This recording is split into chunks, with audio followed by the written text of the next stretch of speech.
Le vendredi 10 février 2023, Pierre Palmade a été impliqué dans un tragique accident de voiture sur une route de Seine-et-Marne.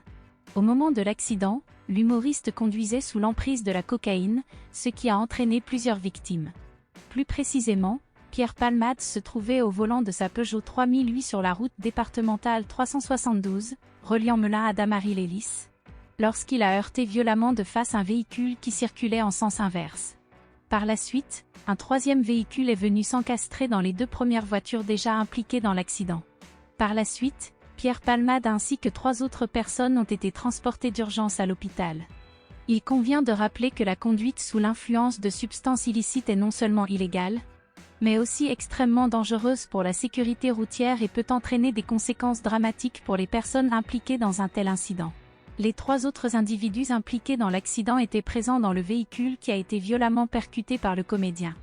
Le conducteur était un père de famille, et les 2 passagers étaient une femme enceinte de 6 mois âgée de 27 ans et un enfant âgé de 6 ans, qui était le fils du conducteur.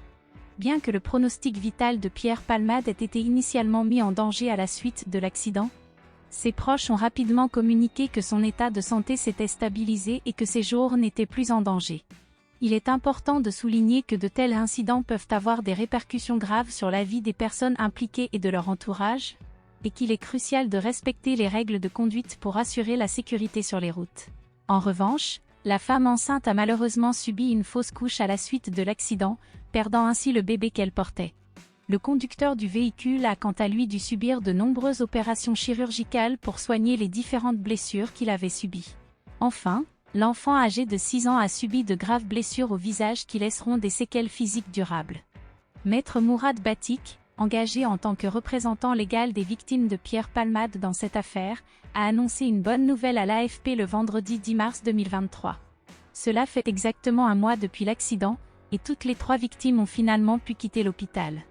Il est important de rappeler que la première personne à sortir de l'hôpital était la femme ayant perdu son bébé, il y a déjà plusieurs semaines. Quelques jours plus tard, l'enfant de 6 ans a également été autorisé à quitter l'hôpital. Enfin, le père du jeune garçon était la dernière des 3 victimes de Pierre Palmade à être encore hospitalisée. Maître Mourad Batik travaille également sur d'autres affaires, telles que la disparition de Delphine Jubillard et le meurtre de la jeune Siem dans le Gard.